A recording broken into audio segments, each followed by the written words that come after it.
You all good? Okay, mute yourself for a sec.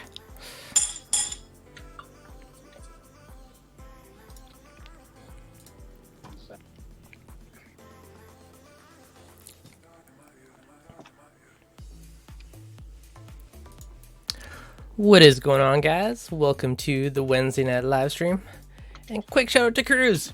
Super chat before we even started. Holy smokes, Cruz. Thank you very much. So hopefully everyone is doing excellent today. I have Nick on the line as well today. Hey everybody, how you doing? Pretty good, thanks. How about yourself? Yeah, good. Excellent. Good to see you. It's been a little while. I know. I've been busy, as always. That happens to the best of us. So today is just a bit of a random Q&A. I did have had a few email questions to kind of get to, and also a few different ones in the chat that we'll get to those ways. So you guys got anything coming in? I mean, let me know as always, and we'll get to them. So quick shout out, Cruz. Thanks again for the super chat. Welcome. We got Gow Gow, K-Town, Ryan, Exclusive, Holla at your Reef Boy, Gow Gow, and quick shout out because I heard somebody watching turn 9 today. So happy birthday, Lily. That's pretty awesome. Good to have you on the stream, and happy birthday. Whoop, whoop. That's pretty exciting. So yeah, hopefully everyone is having a wonderful Wednesday. So one quick question actually not really a quick question, but one of the questions in the chat earlier was, what's your take on per versus par? Nick. So I personally always go with par specifically. What's going on, Jeff? Daily Reefing Hot Ashes? Because par meters are kind of the standard one to go around. I know the Senai does per, but aside from just interesting, I've never really bothered doing much about it. On the par side, a big thing, at least for me, is having the DLI, which is still something I want to dig into further, but it's kind of the par over the duration to give you a value, which I think is a more useful way to look at it. But what do you think, Nick? What's your outlook on par versus per? Yeah, I think it's subjective, I think, because at the end of the day, it's like all we've got is the par readers. And per, it's like, you know, are we actually able to get a per reading on every single kind of coral because it's the usable radiation, right? So depending on what kind of coral it is the per going to change per coral? So you can only ever get really like an average or an educated guess, really. So a little bit of a guessing game on that one. my only thing with using par is to understand that there's more to do with the readings we're taking than direct par, because the way the par meters, unless you understand the calibrations and you understand the calculations, is that if you put the par meter under a bright yellow spectrum, it's going to read a high par. You put that same meter under a blue spectrum, a blue LED, it's going to read a lower par, even though the energy emitted by that diode could be the same. It's just in a different spectrum. Now, some are tuned for the blue lights. Like that's what I was just going to say, is that I do understand that nowadays, like, some of it is tuned. Yeah, but it's like if you can get 100, 150 on the sand bed, then you're going to be, there or thereabouts. But I remember there's an interesting lecture that Dana Riddle did, and he was talking about the coral absorption rates and things, and the point of efficiency. And he was saying that if you subject a coral to, say, 150 par, you're going to get kind of like towards a peak of efficiency for the coral of utilization. Then if you go to 250, say the peak is at 200, just because you're giving it 250 doesn't mean you're going to get any better performance, because you're kind of overloading and then you're wasting. So it's on the other end of the curve, the other end of the apex. That max saturation where it stops absorbing. Yeah, exactly. You're just wasting because energy. You're giving it, exactly. So all you're doing is burning more energy, giving it more that it can actually use. So you've got 50 wasted. Yeah. So if you've got 300, 400, 500, well, you're not achieving anything except more wastage. So I think with the lighting, for me, it's more to do with a good blend of spectrum. Yep. if you can get some UV in there, get some UV in there, and you know, and kind of not, you know, just throwing lots of big numbers at it is to understand that range and the bandwidth that you're looking for. So, you know, something from 380, 390 nanometers through the bandwidth at what's the peak, 450, 500. And then in some cases, if you look at it as well, like Orphec do a lot with their lighting in the infrared spectrum as well, which I don't hear a lot of people talk about, to be honest. So I always found it interesting. So yeah. Nope, definitely. So 2 other questions. One just came up. Hot Ashes was asking, forgive me for asking. I know you say, Nick, I've tuned in before in a previous stream, you both. Is he UK based? And what is his expertise area of the hobby? Nick, introduce yourself. Tell us a bit about you. Yes, I am from the UK and I have no expertise whatsoever. You're just an old school reefer. Yeah, I've been in the hobby over 30 years. And my background within the trade, if you like, I design systems like aquarium systems. I've had some influence in the hobby and in the trade in some of the ways that things have been done. So, for example, let me think. So, Kessel, for example, I was the importer that imported Kessels into the UK initially, and when they were bringing out the A350 and the 360s, I had some feedback to give Kessel. So that's why you've got the dials on the 360s, where one dial is for the color and the other dial is for the intensity of the color. Where if you look at the 350s, the original 350s, one was blue and the other dial was for white. And you know, I said to Dave Gowrie then that I find it difficult to tune the color rendition I like. You know, and dim and raise at the same time. So I said, if you make one the color and the other one the intensity, I think that would be better for the product. And they went ahead and made a change to that on the 360 model. Nice. The drop-down adapter for the Kessel as well, that was something I suggested they do, because the goosenecks are all the same size. So if you have the narrow beam angle 360, or you got the wide beam angle 360, to get the light sort of horizontal to the water surface, it's only the same distance from the water surface. So by having that drop down adapter meant that you could extend the gooseneck higher, and whatever position you put it in, the light would still fold down to be horizontal to the water at a different height. So you could get the narrow beam 360 and raise it a little bit higher above your water, because they're quite intense on that narrow beam spread. So it just gave you a little bit more flexibility. So that's one of the influences I had on that product. So Nick is an old school reefer who's been in and related to the industry for a number of years. So yeah, basically, that's basically sums it up. Not reef related, but Richard's asked me this 3 times of what kind of gel I use. I'm like, for the camera, for the hair. I don't have a specific one, man. I'm just trying different ones all the time. All right, so someone else was asking about Reef Welder. I'm trying Reef Welder. I'm not having any luck with it, with the frag sticking to the rock. Once it hardens, it falls off the rock. Okay, so Reef Welder is basically like a plastic, and it's going to form whatever shape it's in. So if you want it to stick to the rock, you need to get it inside the little cracks and crevices so it has something to grip onto. If it's just sitting on the side, it's just going to be a cup that sits there, but there's nothing holding it. So you can either use, a drop or 2 of super glue, or try and work it somewhere where you get it in between the rock or a crack or something that should hold it in place.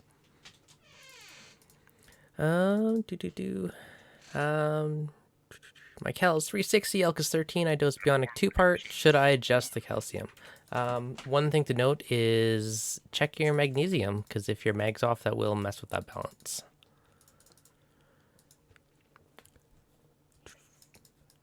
So, Hot Ash, can you DM me? Sure. Can I have my box over there? Sorry to interrupt you. Yep, go grab it. Okay, so on a side note, Hot Ash is asking to send you Nick's info because he's looking for a big tank in the... Oh, cool. Yeah, we can definitely look after you on that. Yep, perfect. So there you go. So yeah, I can send you Nick's info later on.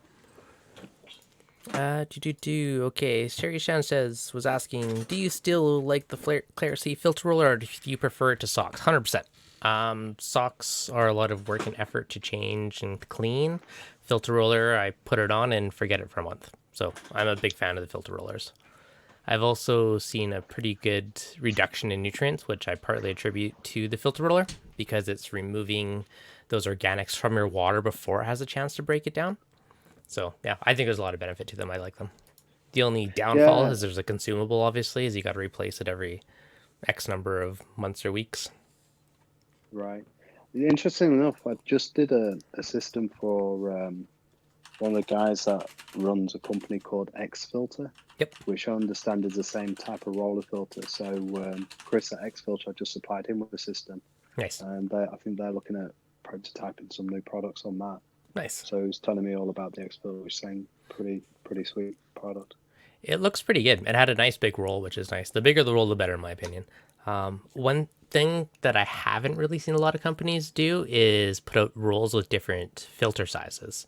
So I think it'd be cool if you're like, oh, here's your 50 micron version and here's your 200 micron version, right? It'd be nice to have that option of how much you want to filter. At least I know the Claris that I has a little bypass door so you can control it. But yeah, either way, I think that'd be one nice thing to see out there. Reef Yeah, that's a good idea. Yeah, so that Mhm. you know that you're not filtering too much if you want to leave some in for your corals and stuff. Yeah, like personally, if I had the Yeah, that's a option to good get idea. a roll with a bit bigger pores, I'd do it. Reefing with Phil said he's getting about 2 months out of his, so there you go. Oh, awesome. Reef, see you at Wrap next week. Yes, you will, Richard. It's gonna be good. Yeah, if any of you guys are coming to Reefapalooza in New York next week, come say hi. It'll be good. Good times. Week and a half, I guess now, but it's coming up. Chad was saying I just set up a Red Sea reefer that came with 4 Hydra, 26 lights. I added one that I had. I'm showing 150 to 250 par at the sand bed. My corals are used to 252 and at about 80 at the sand bed. Yeah, so that's a bit of a jump for your corals. It's about 80 par. It's not terrible. Not a huge difference, but it's definitely a bit of a jump. I mean, if you are worried, you just turn down the percentage a little bit on them. I usually shoot for that 100 to 120ish at the sand bed. It's kind of what I instinctively just set up for tanks. Sherry's asking, how does the Claris C compare to the X Filter? Which X Filter was available in the US? I believe X Filter is a UK brand. It's the only place I saw it for sale. So, although I It think is D&D is coming from though. there, It so is, yeah, it is coming to the States though, because I did Mhm. ask Chris about that, and yeah, it is coming over. I think they're Nice. dealing with a distributor or something now to bring over to the States. So yeah, that'd be cool. From my understanding, I think Hot Ash mentioned this as well, Mhm. is that the X-Filter can deal with higher flow volumes Okay. than like the Clarity and stuff, because he was talking about some of the bigger systems that they'd supplied them to. Mhm. And yeah, there were some big systems he was naming when I spoke to Chris. But yeah, so I think it's a decent product. Should be able to get it in the States shortly. I would have thought. Excellent. Someone else is asking, what is the average price on replacement rolls? I'm gonna say in the States, I think they're around like $17 or something like that, roughly. I'll have to look that one up. Canada, they're a little bit more, but the States, yeah, it wasn't too bad. Especially like Seymour, for instance, was saying he's getting 2 months out of his, so it's very reasonable at that rate. K-Town is not going to New York. Well, that is unfortunate. It's going to be a fun time. Now, where is the other one? I had a couple email questions. Curious, what do you do for your primary income to support your endeavors? I work in healthcare, is my main day job. See you later, Richard. Good to see you, man. And Nick's day job, he has aquarium cabinet solutions. So he does custom tank setups and builds really fancy setups for them.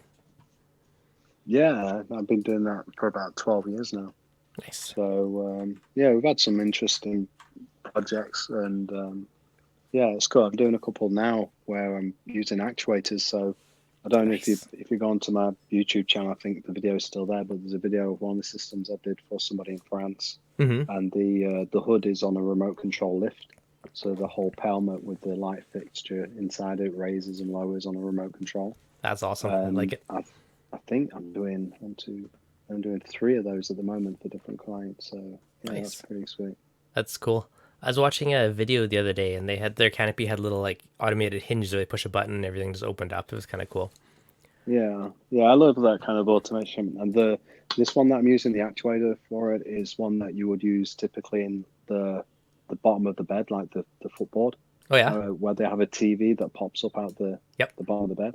Nice. the same actuators I'm using. So quite powerful, but they're really quiet as well, which I was pleased with. That's awesome. That's super handy. One thing that I was debating doing is because when I move the tank upstairs, it's going to be in a peninsula mode, and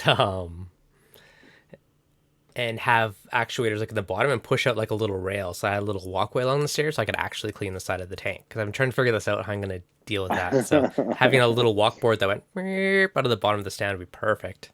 So I think that would be good. Thanks, Reef. Okay. A couple other questions we had emailed in.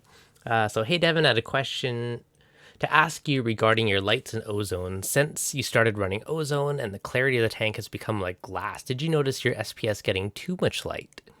And did you have to adjust the intensity? I've gone from 180 to 220 par and the water looks so good.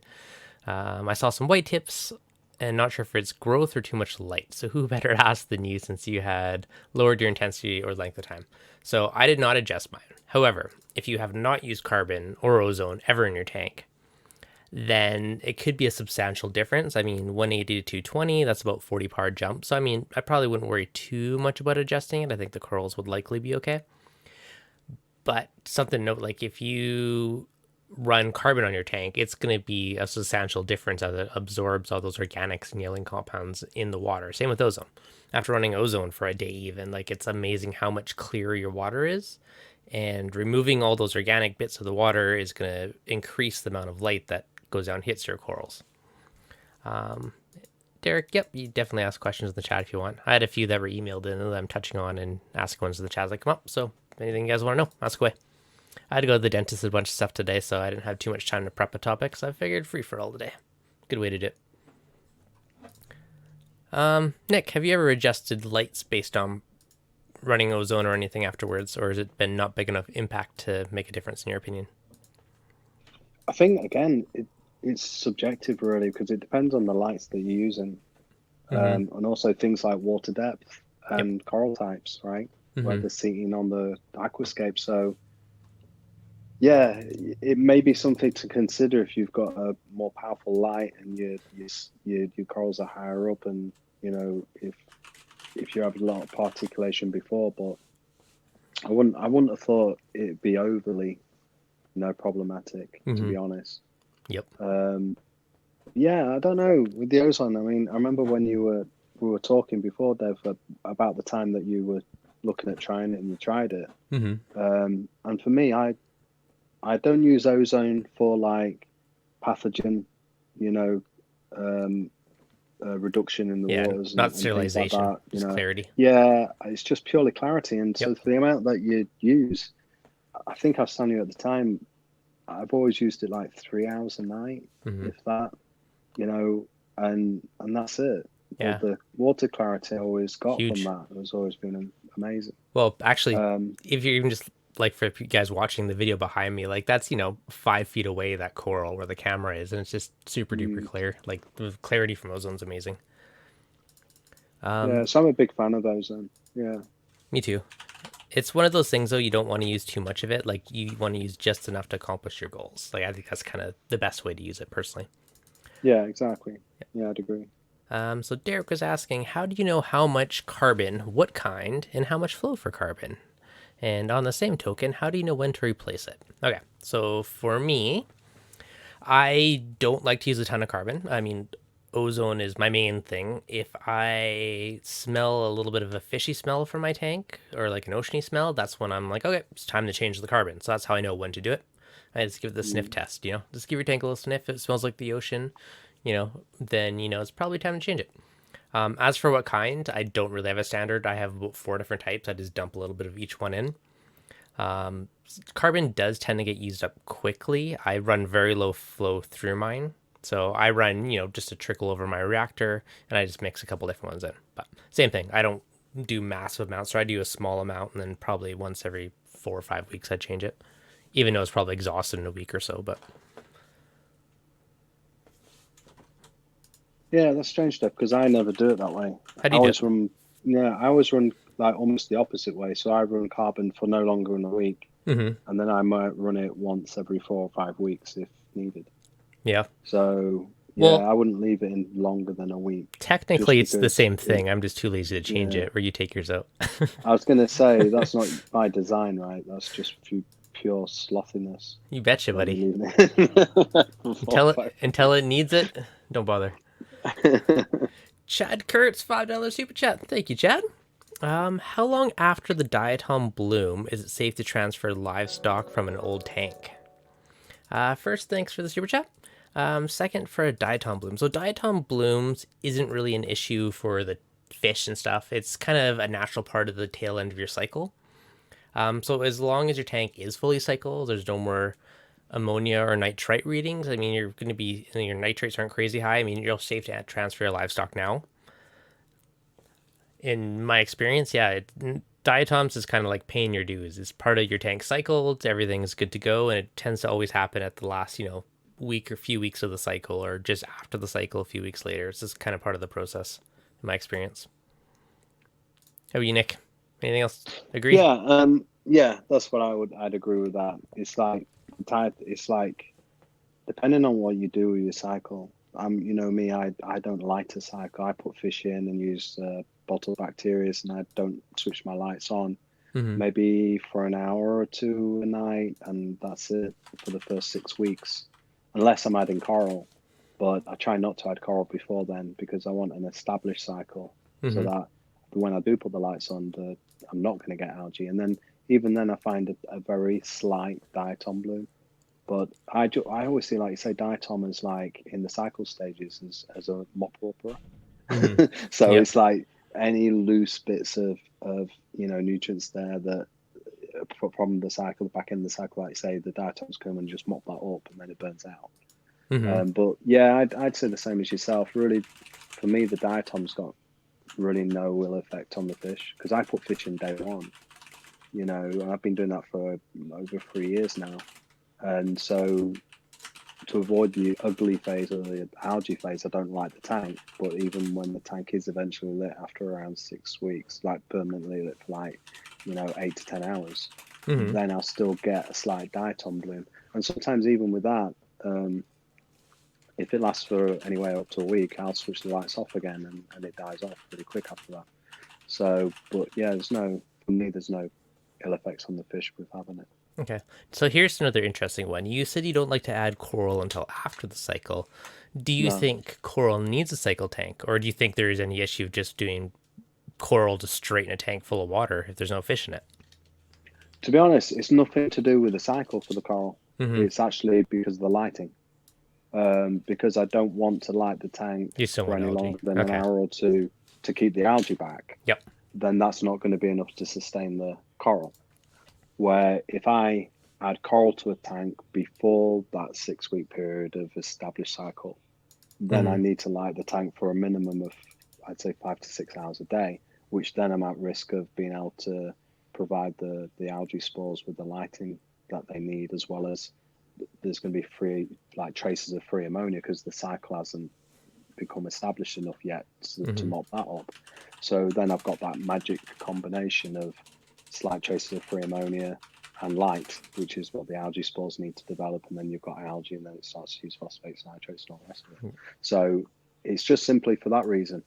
If I have no choice, Mm-hmm. if a client wants fish and coral in day one, Mm-hmm. then I can put fish and coral in day one. But then I have to be very careful in what we do with feeding and filtration and everything else. And then I'll like the lights, I'll use predominantly blues and less whites because again, I don't want to feed the algae, Mm-hmm. the really aggressive algae, nuisance algae with, greens and yellow light. Yep. So then I'll be more careful on the way I light the tank and how we're nutritionalizing the coral and the fish Mm-hmm. there on in. So I'd probably back that up with more water changes and things like that initially than I would normally do, Mm-hmm. just to try and keep it at bay a little bit more. But then you're still going to get bits, but you shouldn't really take off. And then again, dosing back more bacteria than normal. Yep. Just try and get those numbers up quicker than usual. Basically, super Yeah. accelerate your cycle with all the live bacterias. But that's one of those ones, Deb, like we always get down this tangent, right? Because you know me, I hate these phrases of nothing good happens. You love light. You love light bacteria. I know. So it's like Give when me you're that saying fast about cycle. coral. Yeah. So when you're saying about, well, it's not a fast cycle. The cycle takes as not long as it normally takes, which is about 6 to 8 weeks to establish. But it's all that thing of coral and is the tank mature enough? I don't know what that means. What needs to be there for the coral? The coral needs nutrition, mineralization. I light. have put So coral what into a else does it 5-gallon need? bucket of salt water with a light on it, a power head, and a Yeah, heater for a month, and it was perfectly fine. So yeah, it doesn't necessarily need a cycled tank. It just needs those no, nutrients and that energy from the light and stability. yeah, exactly. Like, what do we have in a mature tank that we don't have in a new tank? Bacteria. That benefits the coral. Bacteria. That's it. But the Bacteria. bacteria doesn't directly benefit the coral though. The Well, bacteria just is the cleanup process, so you don't have high, I think. do you know what I mean, nutrients I that can taint the water, if you like. I think the bacteria just adds to a level of stability for the system in general, and I think that's why it benefits. Quick shout out, Derek. Thanks for the $2 super chat and your comment of just being nice. Thank you. That was very nice. Okay, he was also asking, where do you get those furry type acros? They are milliporas, and they are my favorite because I love the big furry polyps. Make me happy. Happy corals. Happy corals. Yeah, look everywhere for them. Nowhere sells them. Yeah, just look for different types of millipora. Yeah. Acropora millipora. Corey was asking, also, what is the length and intensity do you like your AB plus? So my lights have an hour and a half or so ramp up. And then I'm experimenting with this, and I have 3 hours of extra whites in my schedule. So I bump my whites up by about 20 or 30% more than normal to kind of like cook the corals, get a little more par colored up. I'm experimenting with this. And then it goes back down to normal AV plus for 5 hours, and then it ramps down. So 8 hours of like higher spectrum, and then an hour and a half ramp up down on each side. Nice. Yep. Yeah, I'm still experimenting with that whole like shorter, intense par burst area, but everything seems happy. I remember before we were talking about the coral's exposure to the light, and it's like the less light you give it, the longer the exposure time. Yeah. And the higher intensity light you give it, the less exposure time it needs, right? Exactly. So this is like a little bit of a hybrid. It's trying to pull more colors out of the corals, kind of what I'm trying to do. And they're growing. It's colorful. So, questionably it's working. It's hard to say 100%, but so far so good. Wincy or whatever, she calls it cooking the corals. That's what she did on her tank, but she has her couple hour light thing. She's actually, after seeing hers, I'm like, I'm going to try that too. So it's still AB plus. I think I jacked it up an extra like 5% overall. And I think I did this every week. I just added like 1 or 2%. So I did very slowly. And then on the whites, I think they're normally at 25%. I think I raised them up to like 45% or something like that. But keep in mind, it's only a couple percent each week. So I did this slowly. And this is just for 3 hours of my schedule. Nice light topic. Just put my second AI prime on my nano. Nice. Lots of light on there. Excellent. Good choice. Prime's a good little light. PR Fish Girl. I want to get a 24K milli. I got a gold milli actually a few months ago. It's slowly encrusting. It's not very polypy though. All my other millis are polypy except for that one. I don't know why. So hopefully eventually. Furry curls are the best. Yes, sirree. What kind of flow have you got that milli under there? I have 2 MP40s on the back of my tank and then 2 on the overflow side. The overflow one's going peninsula heavy flow, or is it getting that? It's lower though. It's the 2 on the overflow side are mainly pulsing to rock the water column, and then the 2 on the back side are only at like 20% or so, 22%. Right. So they're lower, but they're on reef crest, so they just kind of ramp up and down randomly. Yeah. We're just trying to provide various flow to the tank.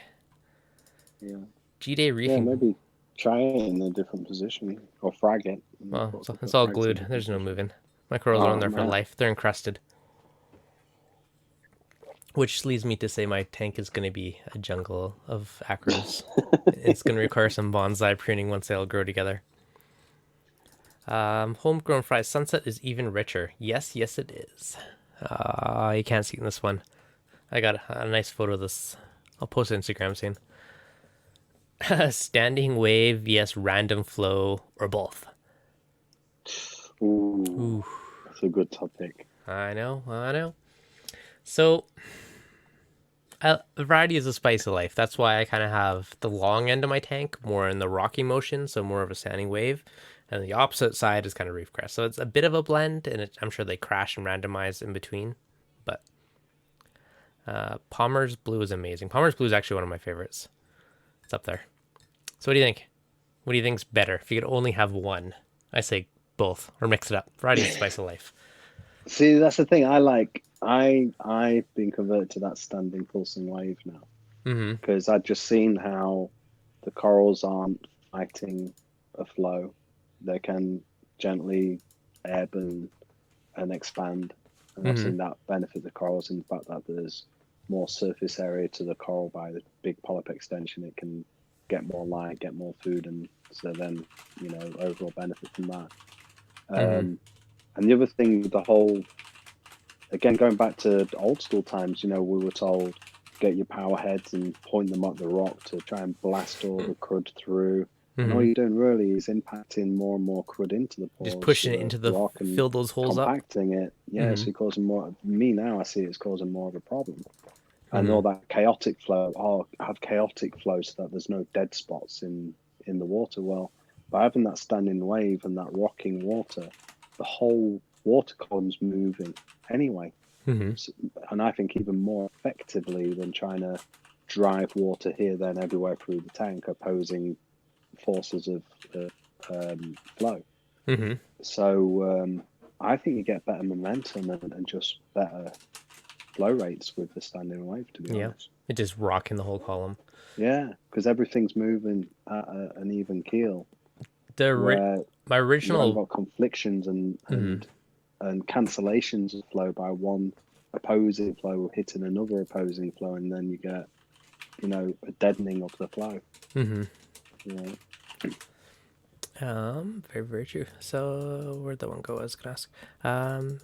So someone's asking, when you do new frags, do you cut it off the frag plug?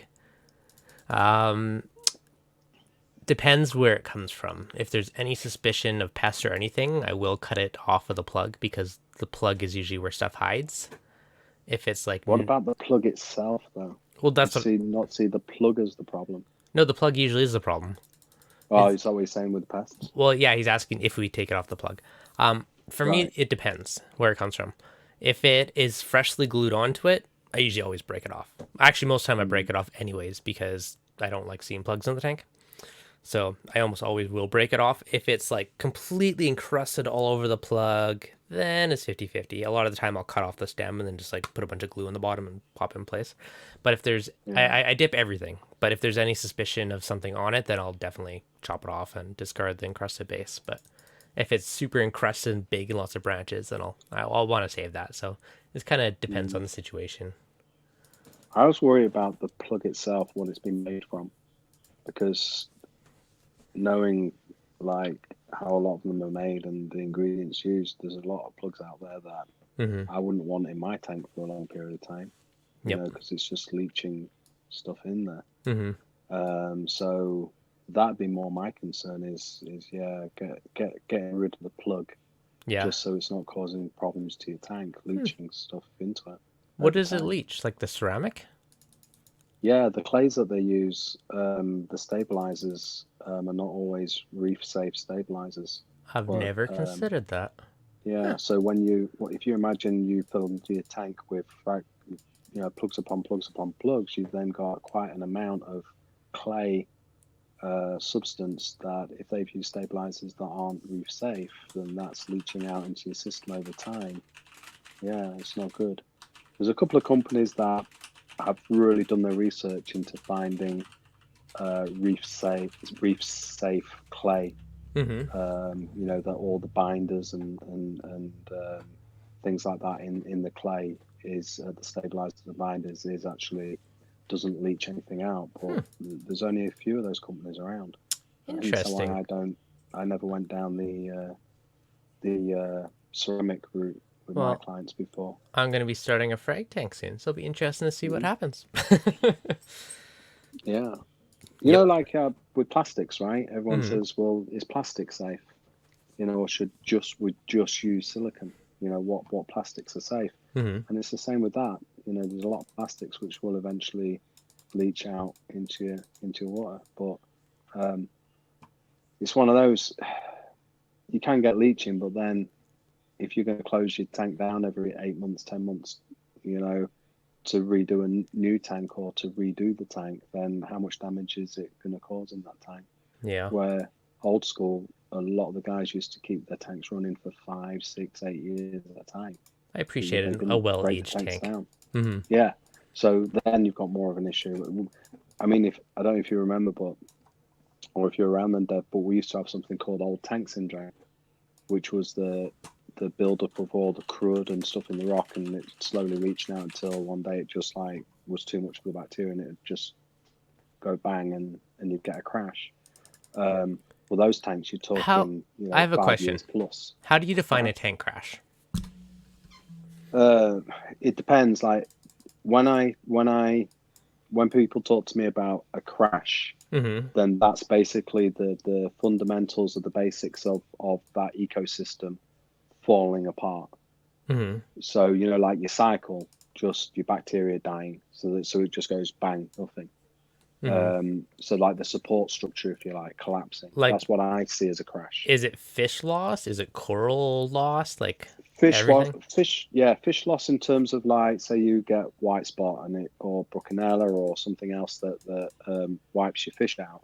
Mm-hmm. That's what I class as a wipeout, not a crash.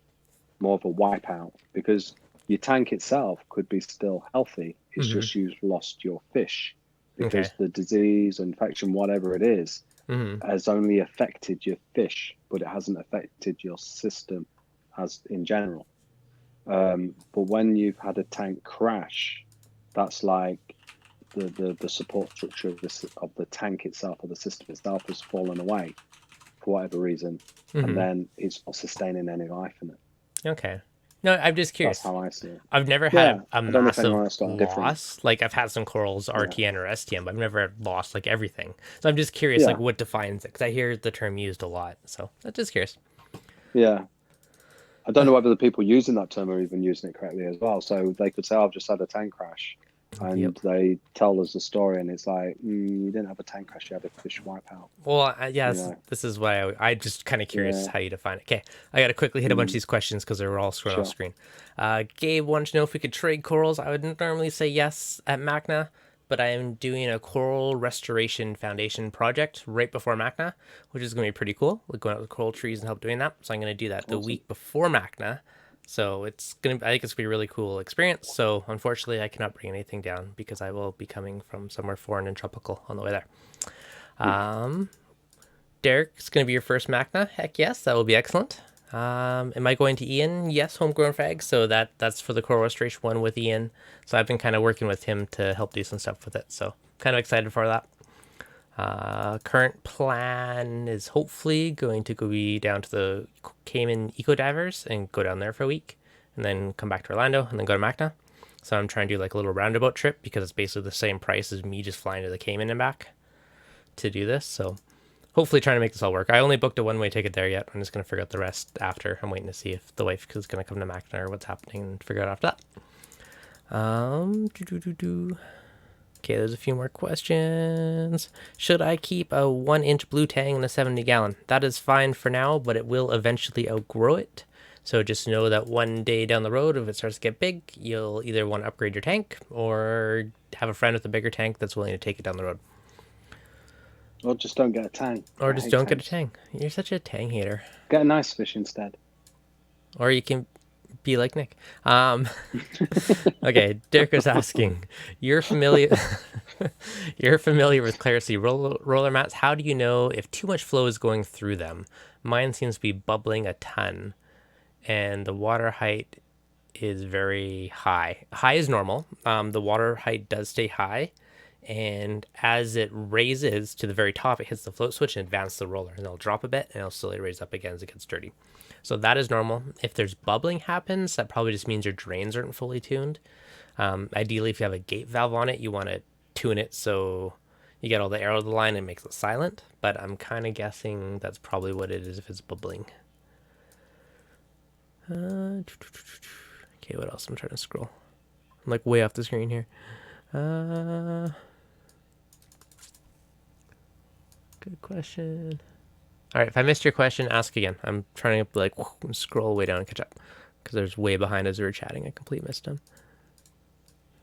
Yeah, I didn't mean that, by the way, about the blue tang. If you want to get the blue tang, there's nothing wrong with blue tang. Yeah. It's just, I just find them a difficult fish, that they're very susceptible to, illness and ailments. They get stressed, and I just don't like that in my system. I'd rather have quite hardy fish that I don't need to worry about. And obviously, when they get more mature, they get quite aggressive and even more temperamental. So I just rather leave them in the ocean. But I've had lots of tangs before, so I do appreciate people why they do like them. They are pretty fish. They can be punks, but they are pretty.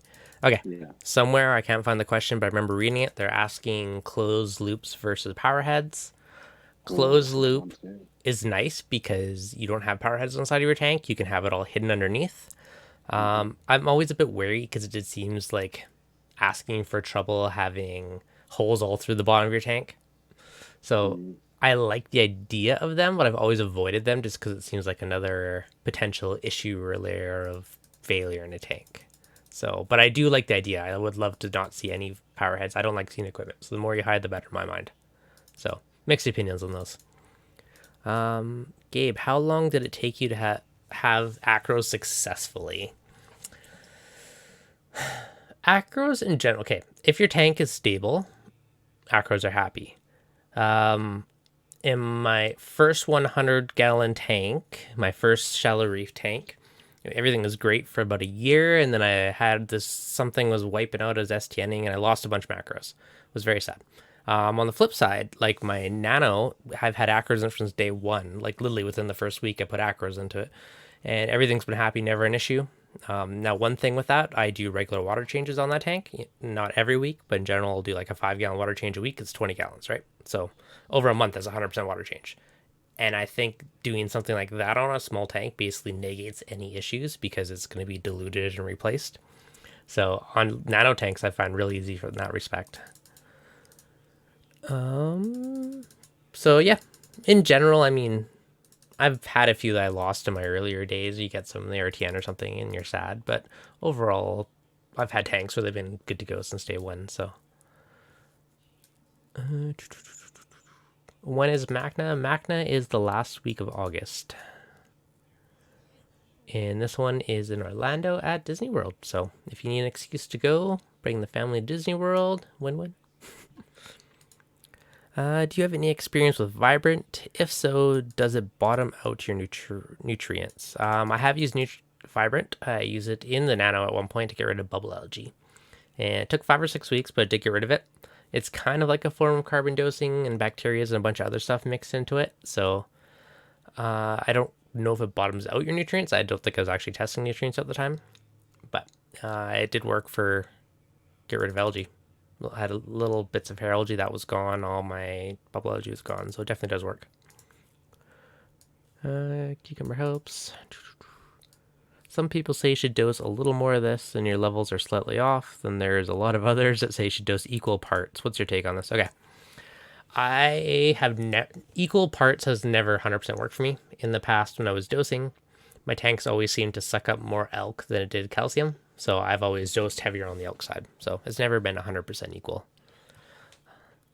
If your tank's way out of whack, I mean, sometimes it's worth just doing a large water change to kind of rebalance or reset it to an extent.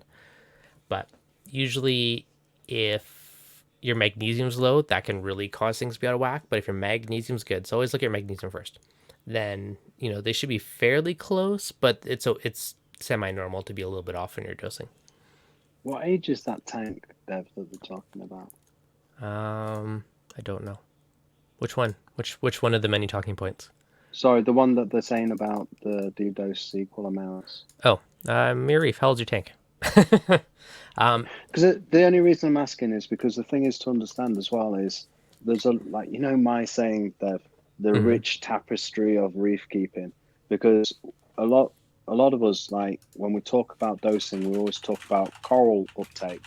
Yep. And one thing people forget is that there's more than just the coral utilizing the more than just the coral utilizing the mineralization, right? Mm-hmm. So one thing people notice is at a certain point at which all of a sudden the magnesium's been sucked out. And what it is your rock Mm-hmm. starts to correlate, and your rock actually sucks magnesium up as well.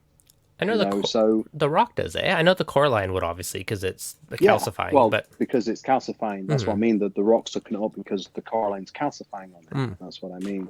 Okay. But so one thing is to be aware of, okay, well, my coral's usage. But then if the tank is reaching a certain stage of maturity itself in terms of the rock, then that's when you need to be aware, oh, I might start to use more magnesium, not because of my coral, Mm-hmm. but because my rock's getting to a point now where it's going to start calcifying and I'm going to get coralline algae being Yep. created. That's going to use my magnesium. So there's a lot of things that affect the levels, when you're dosing, not just the coral uptake. That's what I'm suggesting. So Yep. look at the age of the tank as well as what coral stocking you have, because say I throw in a whole bunch of coral day one of that system startup. Mm-hmm. Well, I'm not going to use hardly any. Those corals aren't going to use hardly any nutrition to start with because they're all just settling and bedding in. They're all closed down. They're not wanting to grow or anything. They're just wanting to get rested and settled. Yep. But then I'll start to see utilization when they've done that, and then they want feeding and they want to grow and so on. But then in the background of that system, the rock's brand new, Mm-hmm. so it's not absorbing much. Yep. But then at another point, that rock will reach maturity where suddenly that starts utilizing. Mm-hmm. Do you see what I mean? Which Mm-hmm. hasn't happened before, Yep. So that's always something as well to bear in mind is the age of the system and what else might be going on in that system beside the coral. No, exactly. But yeah, no, Coraline can actually suck up a surprising amount of stuff once that starts growing. Yeah. So, someone was just asking. Oh, there you go. Are there any adverse effects of not running a protein skimmer on a frag tank? It will have carbon and GFO alongside Shado. The only frag tanks generally don't have a lot of fish in it, so the nutrient level may not be a huge issue. Although the Shado can definitely take care of that. The biggest benefit of the protein skimmer in there is just going to be aeration, so it's going to help raise your pH of your tank a bit. In general, so the biggest downfall, I guess, would be you might have a slightly lower pH without running a protein skimmer. But aside from that, I mean, your Shado also helps with that quite a bit. So raising it, so you'll be fine to do it. But that's the only kind of possible negative I'd say for that. What do you think, Nick? Got any other? Yeah. What do you got? I mean, my thing with protein skimmers is always it's another tool in the toolbox, and I know I've been in stores before, and not trying to disrespect the stores, but when people say about, oh, I'm looking at setting up a new system, what do I need? Mm-hmm. A reel of equipment is reeled off to them. Oh, you need a pump, you need the wave makers, you need the tank, you need the lights, you need a skimmer. And I'm like, you need a skimmer? How do you know they need a skimmer? You don't know what they're going to be doing with the tank yet. So it's almost a given that you need a skimmer, but really the skimmer does a job. So what in your frag system or your tank, what if you don't need that job doing? Then you don't need the skimmer. Yep.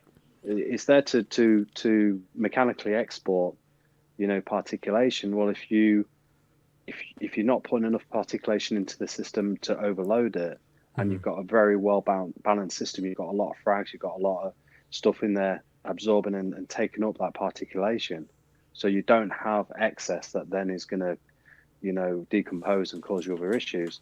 You don't need it taken out, so you don't need the skimmer.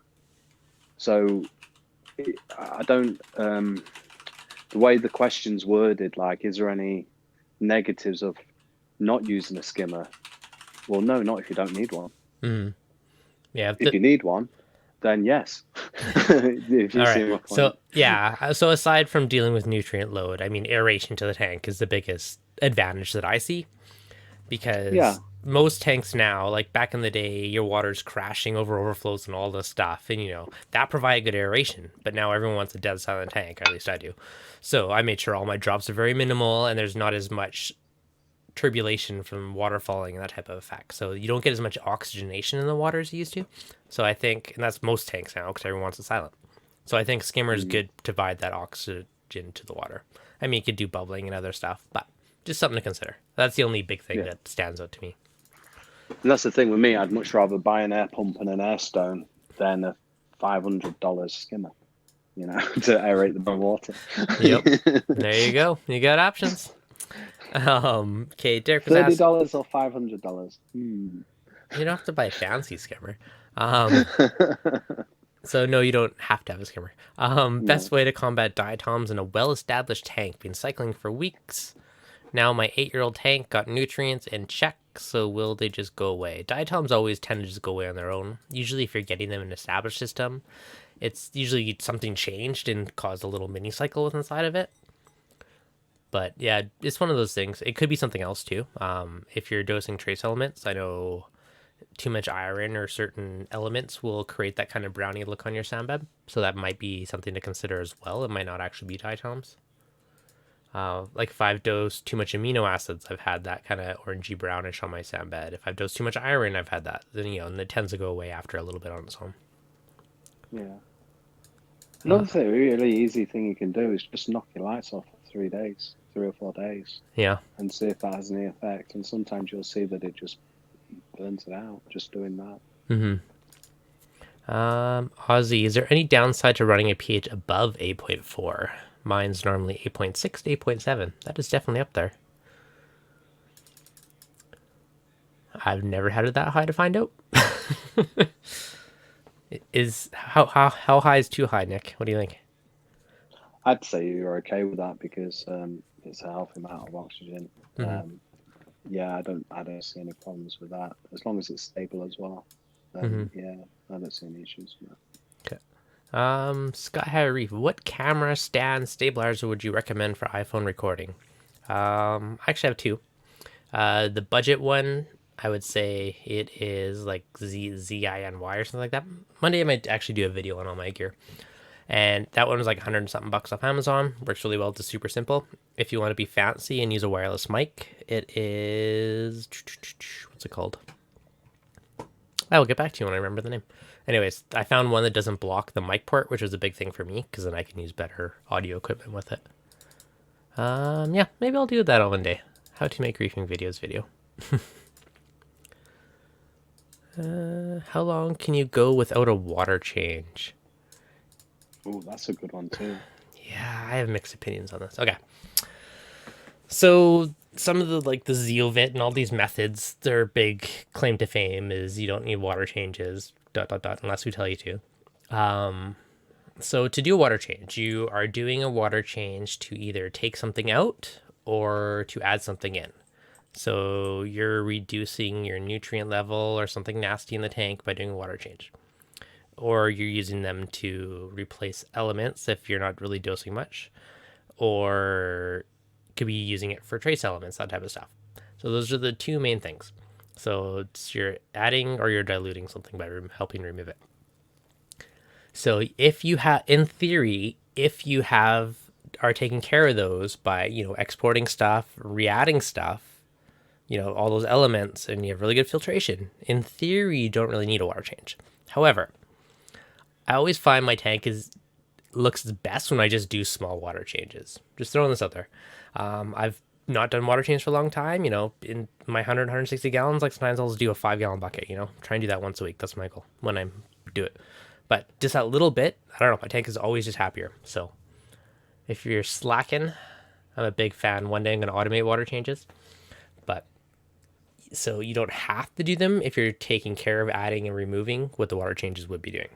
So two different ways of looking at it, two different views. But over the years, I've just found, I do a small one on a regular basis and my tank just shines more. So I try to stick to that habit. And, sometimes I skip a week. I'm not worried about it. But in general, I try and do it.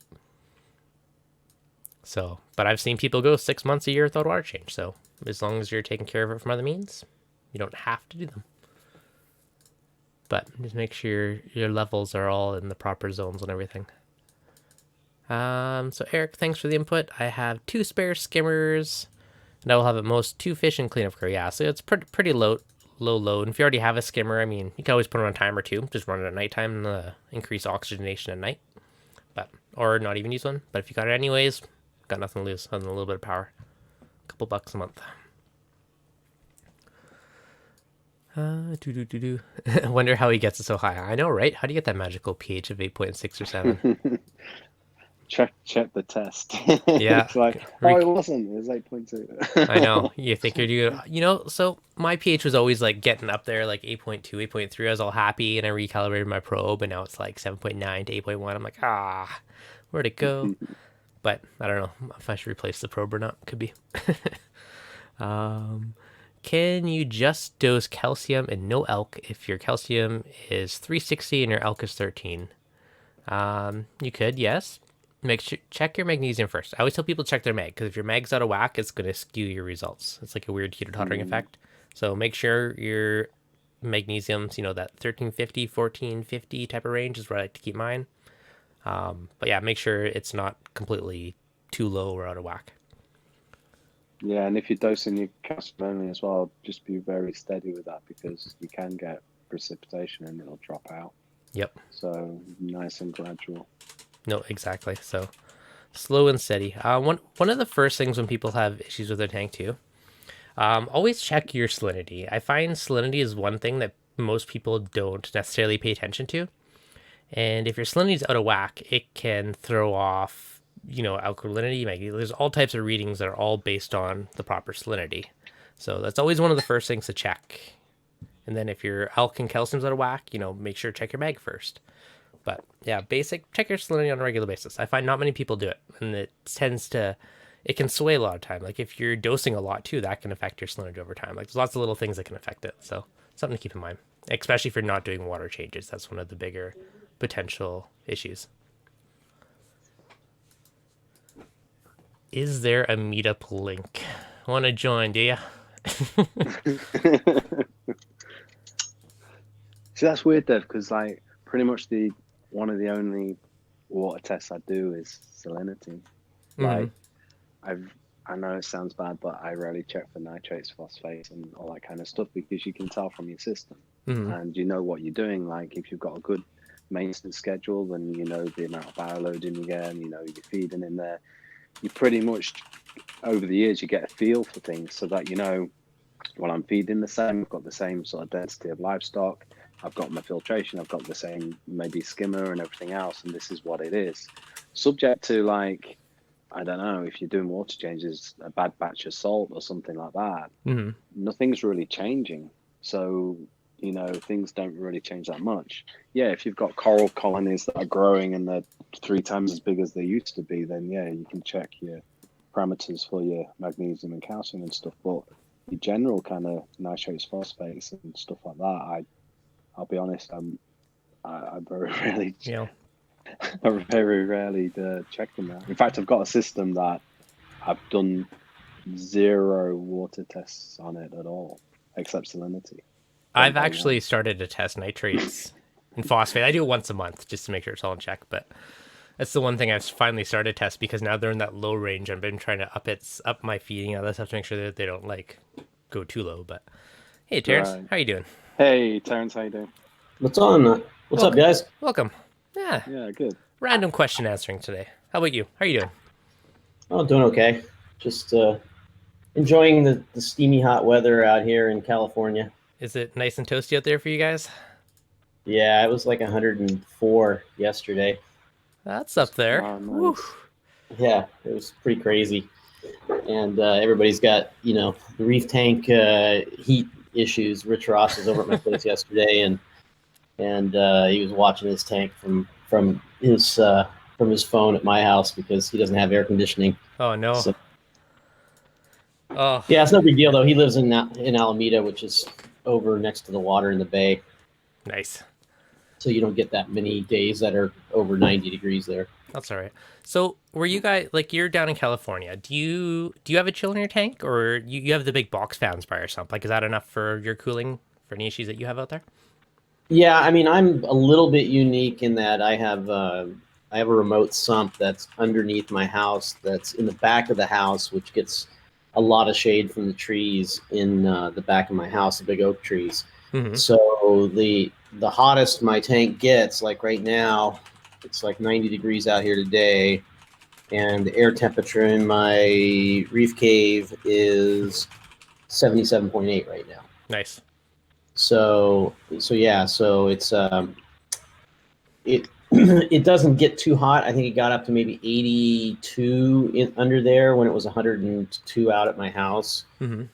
So it stays pretty cool. But even at 82, my tank will heat up way over what I want it to be. So then I do have a box fan that literally sits on the edge of my reef with like a bungee cord tied to the top of it to keep it from falling in, and it blows.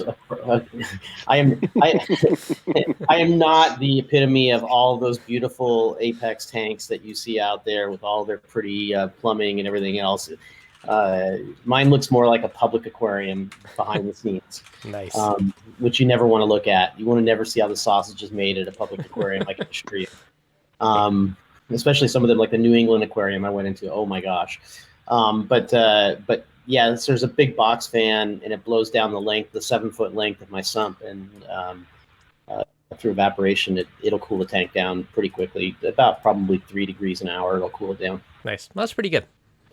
It's nice that you can do it with just a fan. I've never had to use a chiller, thankfully, but actually I've never had to really use a fan. But little like here in Canada, but like down in Arizona, Derek was saying 120 down there today. Whew.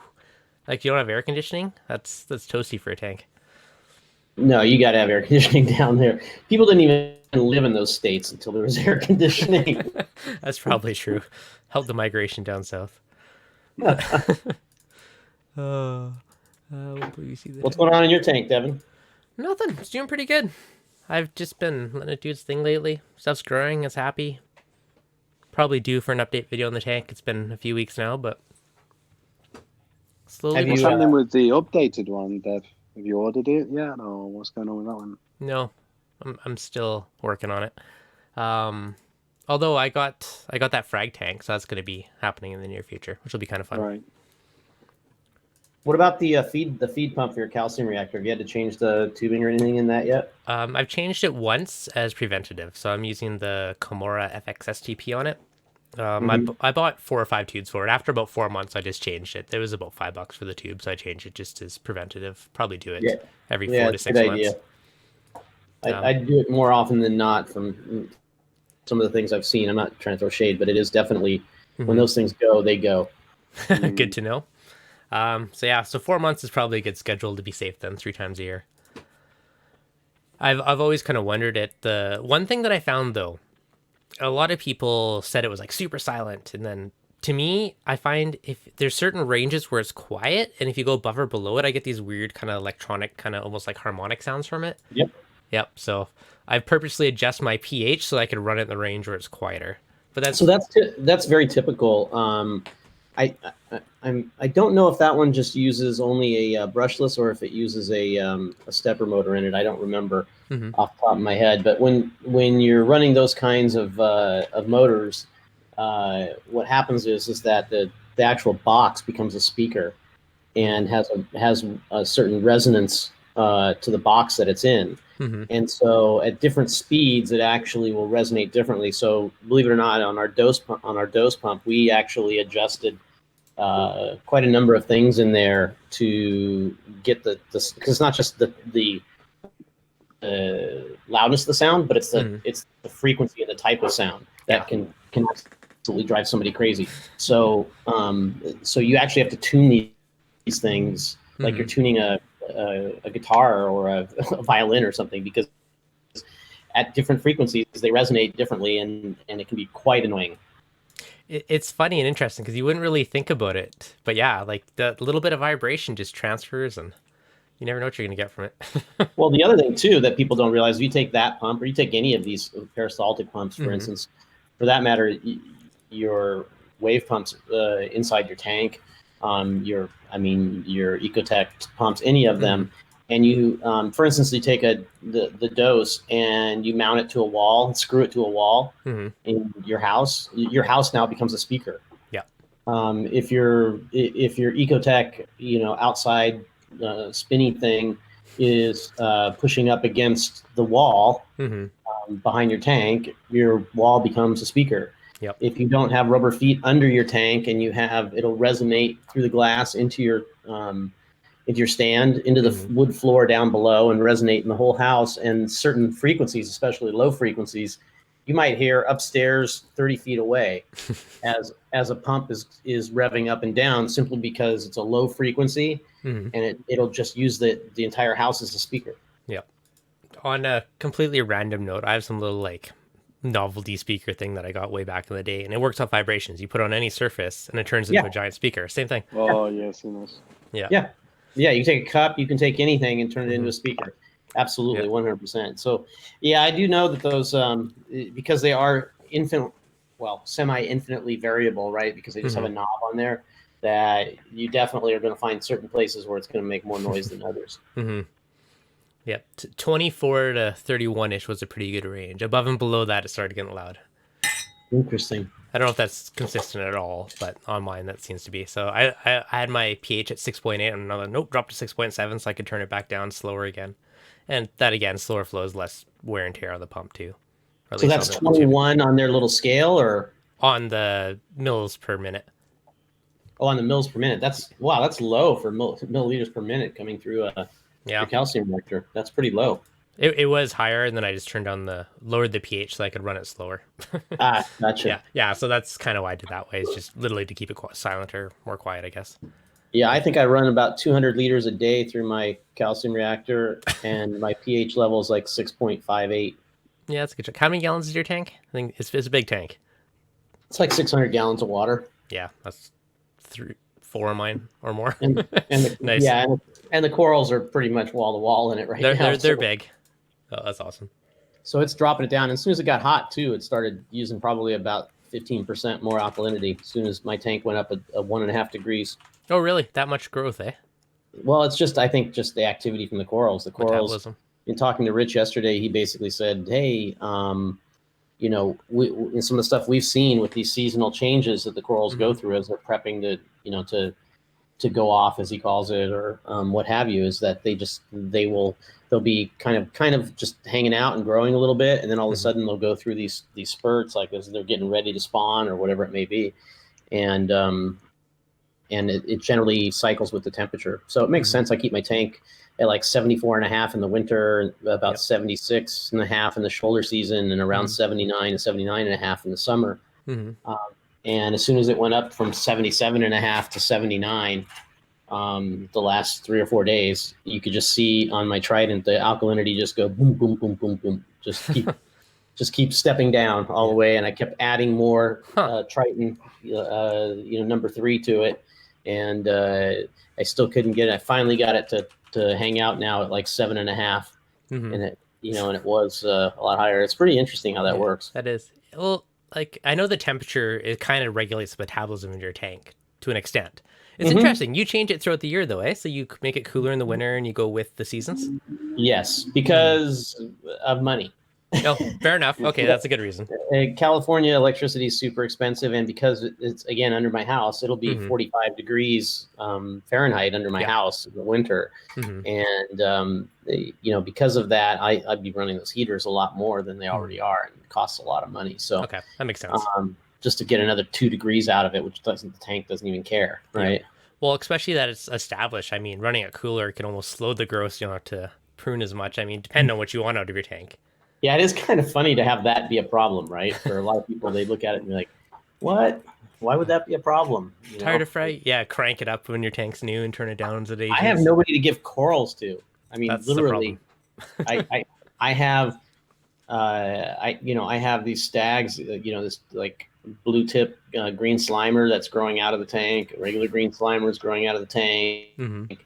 I've got another stag, different type of like yellow tip stag that I have that's growing against the glass. My Dippin' Dots acro is about 8 inches around in a fan, and hit it with the magnet yesterday and broke it off the entire colony. And so, yeah, it's like I need to have somebody to frag stuff too. So Mark from 10G came over yesterday, and I gave him like a whole thing of all sorts of stuff, and took some stuff home yesterday. And Nice. so, Well, that's all right. It's pretty good. It's nice that you can have it. So not too many local reefers, eh? and there's not that many. I mean, that I know of. I know there's a couple in Morgan Hill where our offices are, because they often come in and walk in to grab a part or a repair part or something like that. But I don't think there's that many in Gilroy. Mm-hmm. Pretty much over the years, you get a feel for things, so that you know. Sounds like delayed Nick. You got YouTube on? Oh, there you go. Perfect. Was that you? No, Okay. It wasn't me. I think it was Terrence. Oh. All right, I got to make a move, Dave. I got to get some stuff done. Okay, sounds good. See you later, Nick. All right, thanks for having me on, and everybody take care, and I'll see you soon. Sounds good. Thanks, Nick. All right, take care, buddy. Okay, bye. Hey, go Terrence in the comments. I'll pay for shipping if you frag it. From someone in there. Oh yeah, sorry about that. I when my phone rings, whatever YouTube video I have on pause, all of a sudden starts playing. Like that's the point I want it to start playing again is when somebody's calling in. Yeah, no kidding, eh? Perfect Makes time. no sense. No problem. So what's new in your world? How's things? Somebody said they want all the frags and they'll pay for shipping, huh? Yep. Oh, there it is. Harkins Aquatics. I see that. Got options. Yeah, I definitely would. If anybody was around here, you could just, set up a time, stop over, and especially on some of those things like those big slimers, no doubt. Mm-hmm. Oh, look at that. If I didn't have to deal with the imaginary line, the imaginary line of difficult coral crossing. Oh well. It's one of the fun things, at least for me. I get this asked a lot. How do you bring corals back? In Canada, anything on the CITES list is basically no-go without a permit. But certain things like softies, for instance, so zoas, rock flowers, leathers, any type of softies is fine to bring back. So it's just got to be bring back the safe stuff, essentially. Anything else, permits, it's not worth it for a small quantity. You basically got to be doing a lot of stuff in order to justify it. So can be a little bit of a challenge that way, so it's got to be selective. Give them away on Let's Talk Reef. There you go. Good suggestion for them. And so yeah, any other questions in the chat, guys? Let me know. Let's turn on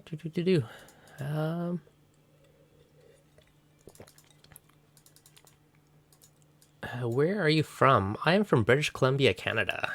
So I'm on the west coast, just above Washington. Kind of a little bit above Seattle.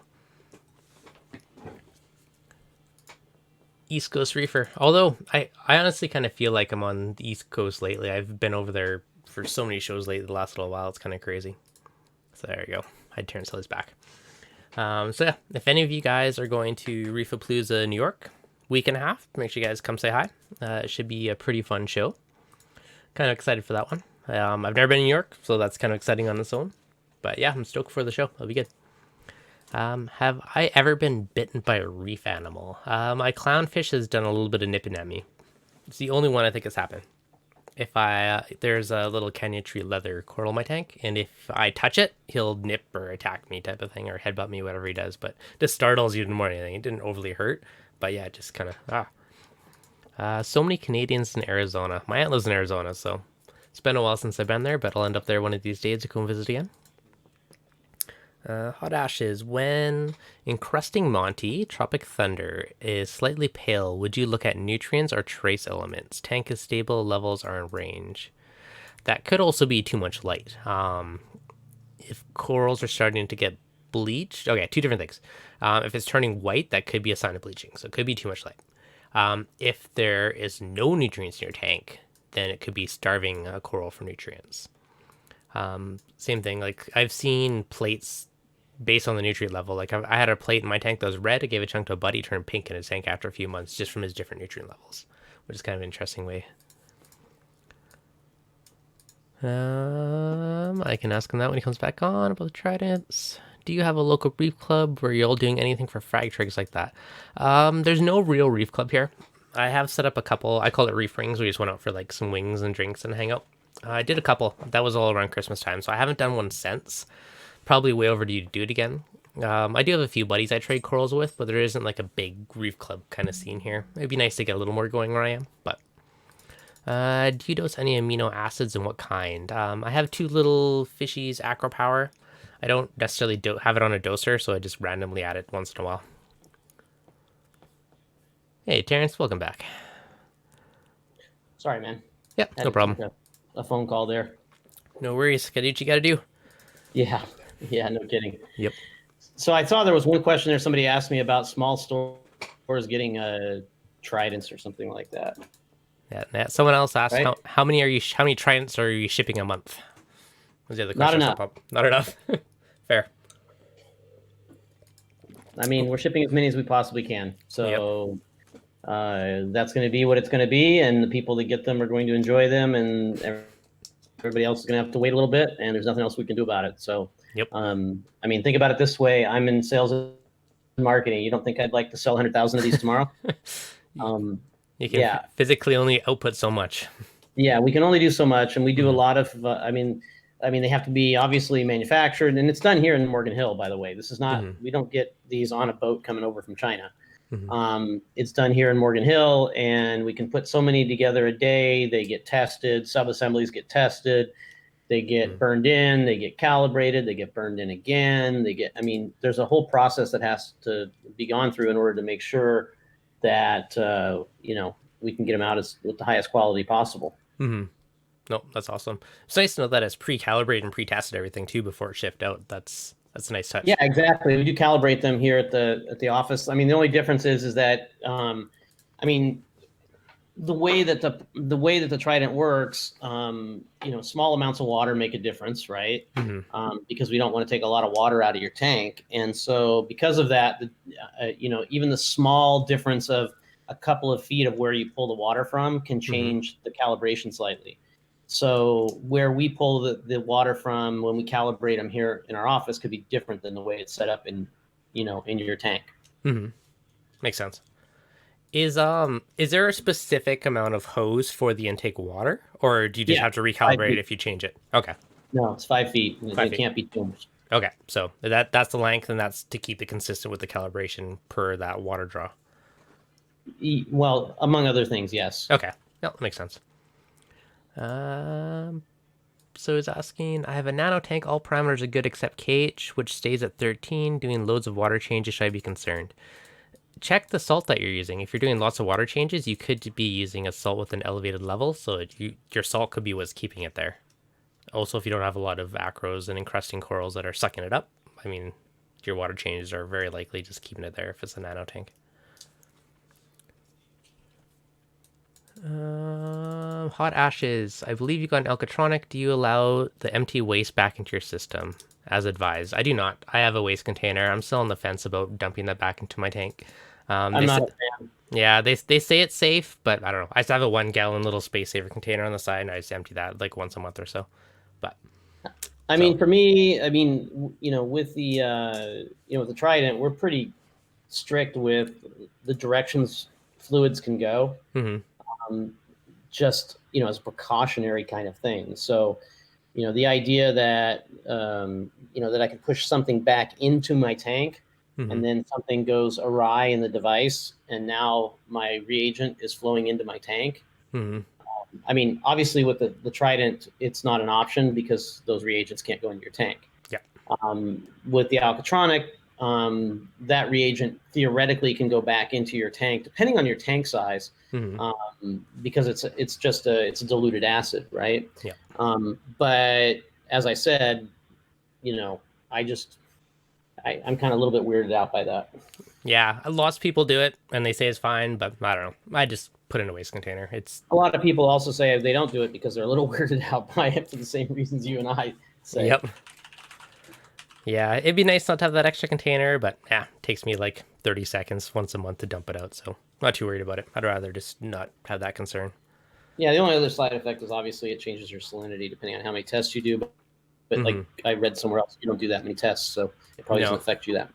Yeah, every 12 hours is all I let it do. when I first did it, I let it test lots to see how it was, and it was very minimal fluctuation. So I'm like, meh, why am I wasting all those tests? So I just did twice a day, every 12 hours. I get about a Well, 0.1 swing. mine fluctuates a lot. I think a Does lot of it? people's tanks. Oh yeah. Yeah. I mean, just because of uptake and then changes in the environment, I can change things in the tank this way or that, and it'll, it'll be off. And I don't know. I also just like to know. Exactly. I just like to see the trends, and I like to know, how it's going. Yeah, it's definitely interesting to see how it changes. Even just how much up versus nighttime versus daytime. Sorry, you add one little thing in your tank. How does it affect it? Like, there's a lot of cool analytics that you can get and tweak your tank from seeing that.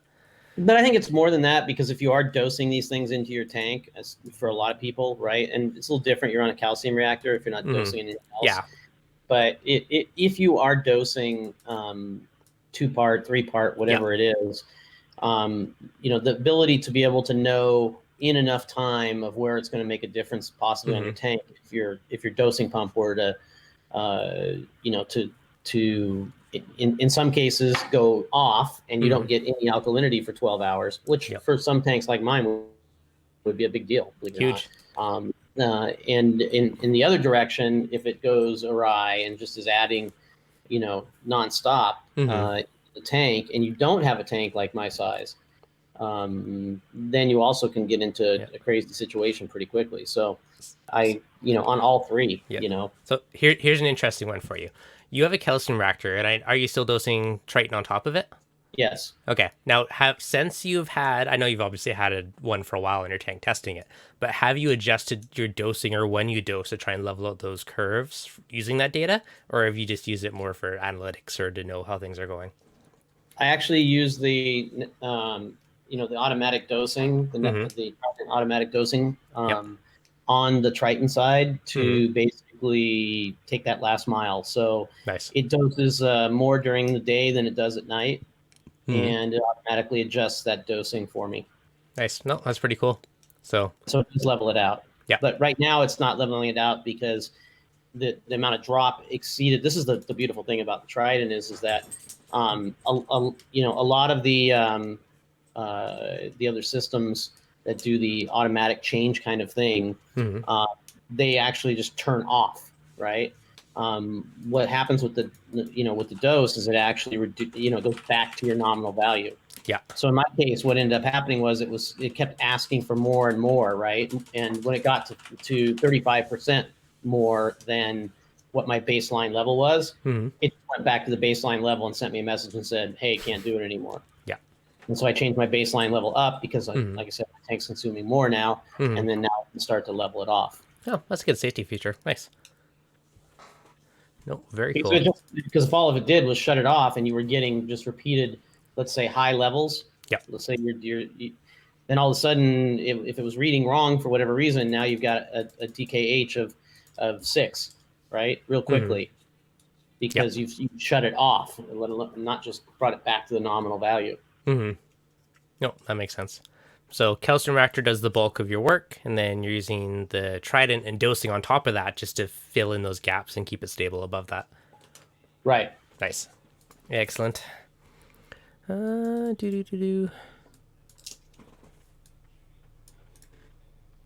any other questions in the chat? A couple people have it. They say they're loving their Tridents. Excellent.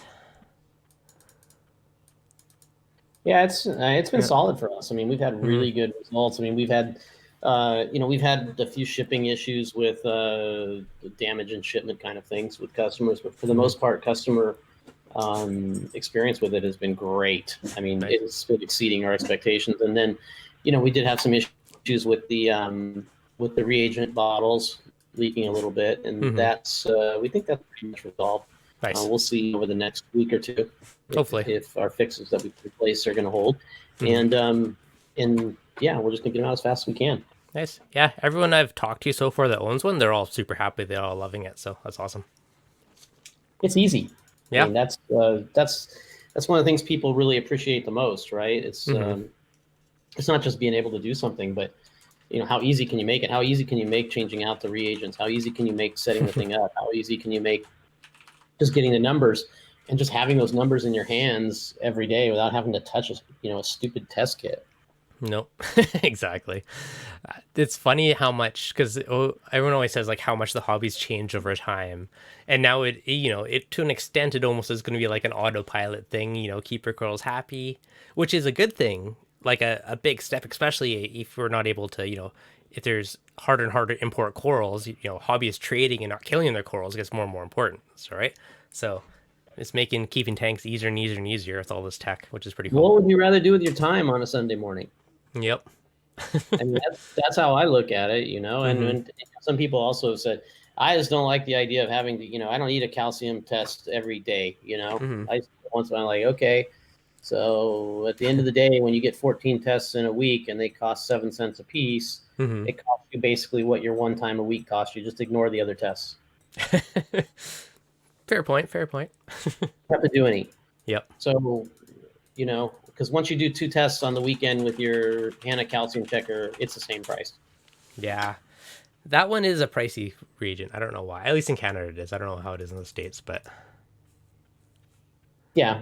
But I mean, again, it's at the end of the day, your time and all the other, stuff that goes into it. Like, it's just the idea of these numbers.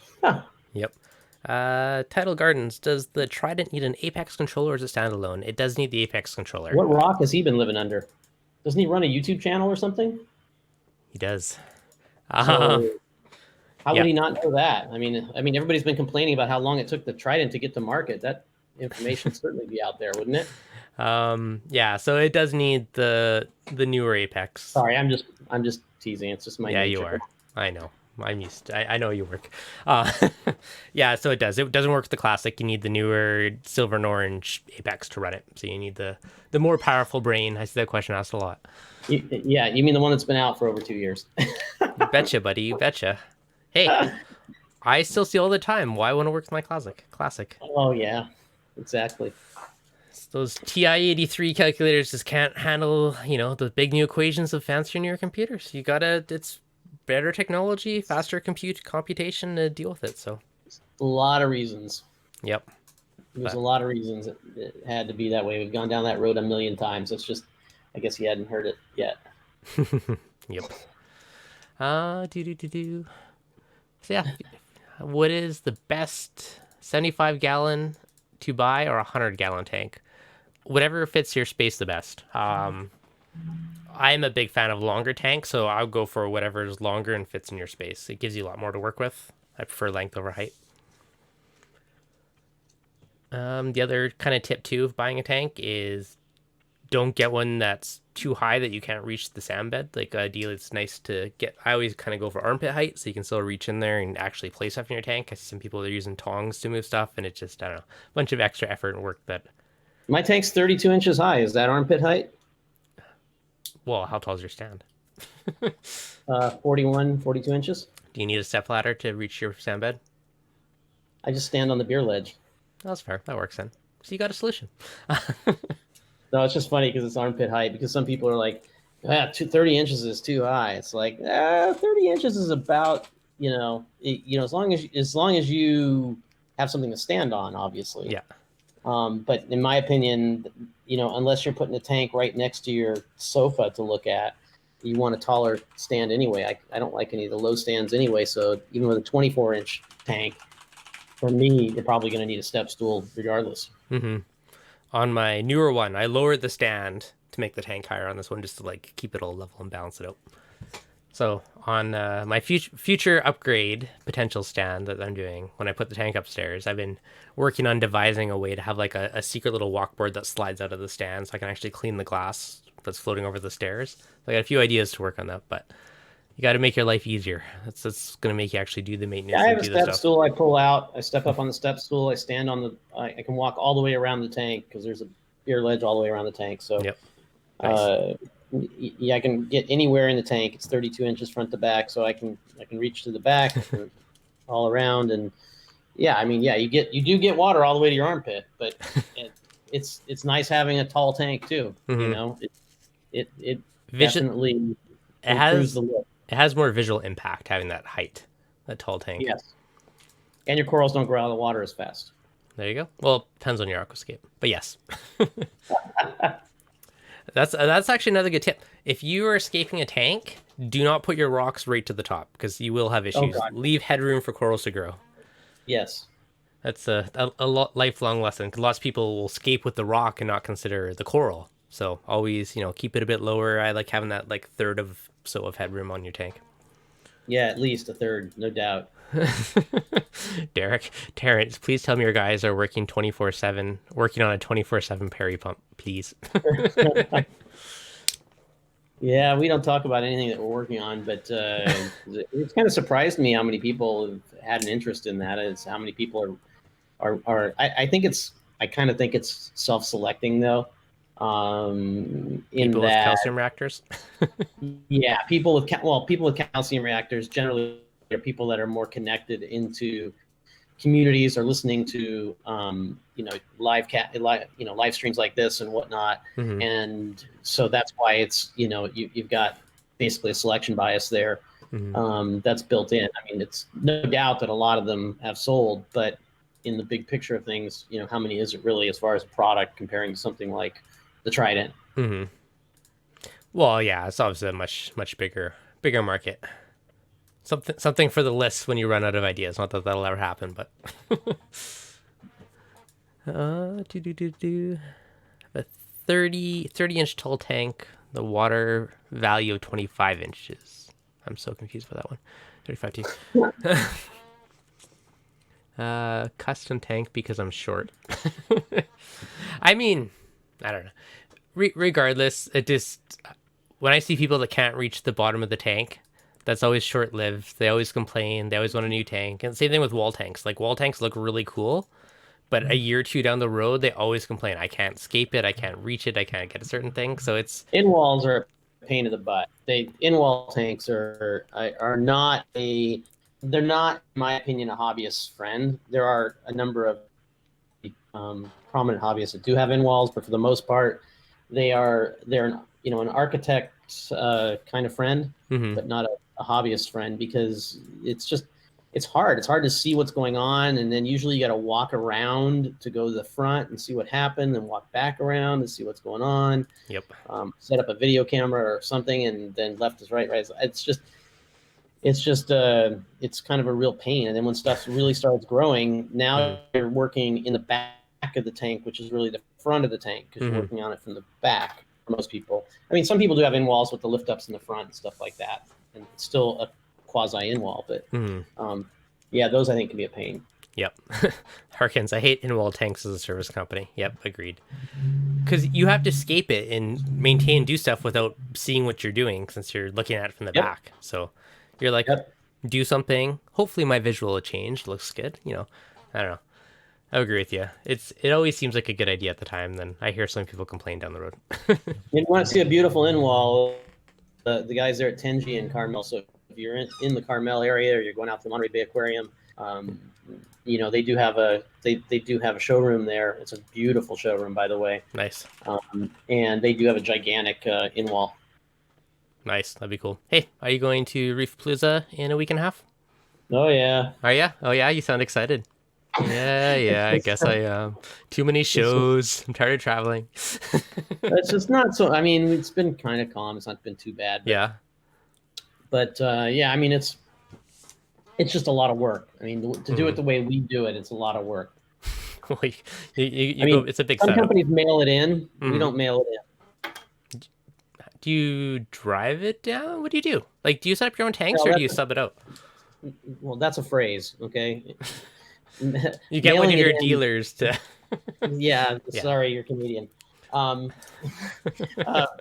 it in basically means they don't really give a crap that much, and so they just, they don't really do that much. And so there's a number of those kinds of companies always, but we're the opposite of that. So whenever we do an event, there's a ton of prep work to get the stuff out there, and then there's a ton of prep work when we get there. We're usually like the last ones to get finished set up, the last ones to to take everything down, because we have working displays with working water, and we just really want to put on a good show for everybody so they can see the equipment running, and that takes a ton of work. Oh yes. I'm always amazed how, because you guys always do a good job. Like, you always have a very nice display tank at all the bigger shows, and the amount of work to do that for 2 days always amazes me. How much goes into it just to set up that gorgeous display for a weekend. Well, yeah, and there's a display, and then we have to set up an entire network that'll work in that crazy networking environment. Yep. Because there's just so much cross traffic there. Mm-hmm. So we have to set up a whole network. Also, we run about 3 or 4 apexes simultaneously in the booth to run the Trident, to run the display tank, to run the tank that we run the 2 core pumps on. Mm-hmm. All of that, and so all of that stuff has to be set up and configured, on site. I mean, it's kind of pre-configured, but nothing ever goes right. You still got to tweak it, plug somewhere else. I mean, you got nothing ever goes right. It's just the way it is. Mm-hmm. Something's always going wrong, with the network, the internet, something. Yep. Hard to avoid it. Well, I guess I'll see you in a week and a half. Yeah, going to that one, and then the next one, and the next one. Yep. So, excellent. Absolutely. Yep. Hopefully my tank's gonna be fine. I go on vacation too, so it's like you always worry when you go on vacation what's gonna happen. It's all automated. You're good. I got a couple of guys here that they have the code to my door, so something happens and they watch my apex, they'll head over there, so that's always good. Yep. All right, here's a question. Have you ever had a mishap or a flood at a show? Oh gosh, yes. Oh yes. Usually not after setup. But a really common one that happens is because of the way that we have the ATO set up with our ATK and how the water keeps cycling. We've got like a little program set up, and so it drains back into there or whatever. And somebody inevitably will come over and pull the plug on it, right? Or mess with it. And so it's back siphoning on purpose, right? Yeah. In order to drain down below the sensors. Yeah. And then all of a sudden we'll look over and there'll be a gallon of water on the floor because the ATO reservoir is overflowing because somebody messed with it. So that happens a lot. And then, occasionally when we're setting up, especially we're setting up that new tank, and we don't exactly know what the flow rates need to be and what's happening with the drains, because it's sometimes a new tank we haven't used before, especially on the custom ones. And then there's a lot of screaming, and then stuff's going everywhere, and towels are going down, and that happened to Macna last year. Yeah, we had one of those big incidents, and like everybody was great. It was like 6 people all dove and did something at the same time. Everybody's been around leaking tanks, right? We're all experienced. So it's like everybody grabbed something. Somebody went and dove in and grabbed all the electronics and lifted it. It hadn't been mounted yet. They all lifted the electronics up and were holding them in the air as the water's like flowing down, That's wise. And, but everybody's trying to rescue something and throwing towels down, and it was fun. Oh, good times. Almost every show something happens or someone spills while they're rolling a cart out. There's always something. Oh, absolutely. Yep. Absolutely. Thanks, Salty Lou, for the kudos for Neptune Systems. Nice. That's pretty cool. Thanks for the shout out there. Nope, definitely cool stuff coming out. I like it. It's making a big difference in more successful reef keepers everywhere. Yeah, no doubt. It's and a lot of the stuff is serious technology. I mean, it doesn't. I mean, the stuff like the Trident stuff doesn't exist even in any other real industry. Certainly not anywhere near the price point that we have it at. Nice. Salty Lou, are you bringing back the Dose Idle Beverage Station for New York? I'm thinking about it. We haven't for a while, so maybe we will. Yeah, we'll have Paul there. And if you are at Reefpalooza, we will be raffling off a Trident. I'll have to enter. So that's going to be pretty sweet. The proceeds are going to go to Coral Restoration Foundation, and it'll be a big deal. Which one? For sure. Which one? Do you know? Which what? Coral Restoration Foundation. The main one in Florida. Okay, just checking. Yeah, those guys in Florida. Anyway, I think we're making available for the dealers at the show. I think we're doing some kind of a drawing or something to see, because we have 13 dealers at the show or something, and they all can't get a Trident because there's just not enough to go around everywhere. Believe it or not. And so I think we're bringing 5 to the show for those guys. So nice. So if you want to get a Trident, either to get one in the raffle or to buy one, come to Reefapalooza, because there will at least be 5 of them there for purchase somewhere. Nice. Very cool. There you go. If you don't want to wait in the online lineup in the refresh game, come to Reef Palooza. Yeah. Harkins is asking, Terrence probably won't answer this one, but any plans for other parameters as well on a different machine, aka is there any type of nutrient machine coming in the future? Yeah, of course, I'm not going to answer that. Told you. I mean, anything that you can imagine that would have a wide appeal in the reef keeping hobby is, on our long list. Where one thing or another exists in the list depends on a ton of different factors.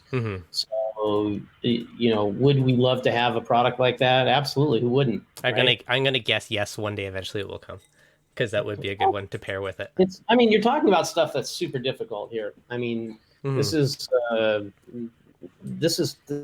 not a small challenge. Yep. Even the ion-specific electrode type solutions that are out there are pretty weak tech in the terms of these particular items. Detecting nitrate in salt water, it would, with anything that is not chemical, for instance, using an ISE, is not real at all, and has not been proven to be repetitive or easy to do. Phosphates are actually out of the question, and these things have to be done, if at all, in a similar way that your HANA checker would do them. And as you know, a HANA checker doesn't do the nitrates either. I don't believe they have a HANA checker for that. And they certainly don't have one for things like potassium. And and there is no magic bean of a probe that you stick in the water, leave it in there like a pH probe, and it gives you your numbers back. Sadly, no. That's the dream. Not in probes, not in anything. Okay, they do not exist. Period. Yep. No matter what you may read or hear or anything else, even using an ISE probe requires you to have storage solution, requires you to have calibration solution, requires you to only get a certain number of tests out of it before it's either no good or it has to have something done to it.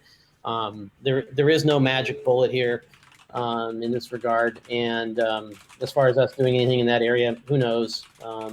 Anything's possible. We have a huge list of things to work on for the industry. I would love to have one. Yeah, I mean, who wouldn't? Exactly. But people have to understand how big the industry is too. It's tiny, and the price point that people want to have stuff at is not that workable in terms of the amount of R&D that has to be done. No, very true. I mean, it is a very small industry, and it's limited, and so you have to go after your best bang for your buck, right? Well, yeah, I mean, if you can sell 10,000 of something that is, that net to you is say $400, then you made $4 million. You sold $4 million. Yep. And on how much R&D over what time frame? So it's not that big compared to. That's why devices in other fields that have small markets are they sell for $10,000, $13,000. Yep. Because they're selling 100, not thousands. Exactly. Yep. All right. So Hot Ashes asks, because this will be kind of a good one to explain. Does the fact that HANA checker uses a laser reading, so it uses what's called a colorimeter, make it less accurate than titration testing and color variations? Is Trident technology in HANA the same way? Okay. So one big difference, Terrence, correct me if I'm wrong. The biggest thing with HANA, like it does use the colorimeter, so it's basically using a little lightness sensor to see how dense or dark or what the color is to get the reading. But the issue there is us humans are not consistent. So if we add that little half a mil, that tiny drop more is going to affect the reading. Whereas something like the Trident is a machine is more precise and being consistent. That's one of the big differences. Now, how it's using beyond that for testing, I mean, I'll let you explain, but. Yeah, it's similar. But the Trident is actually doing a drop by drop titration. Whereas the HANA checkers, basically, I don't remember what the term for this is, but you're basically adding all of the reagent in at once, and then reading a variance in the intensity, so to speak, right, of the reaction in the water. And so, in that respect, they're completely different because the Trident is more like your Salifert test, right? Where you're drop into there, and your eyeball is reading if there's a color change that happens. Mm-hmm. That's different than the way that the HANA checker works. You're correct in saying that, yes, a big part of the reason that you get a large variance with something like the HANA checker does have to do with the fact that there's the human aspect to this. There's the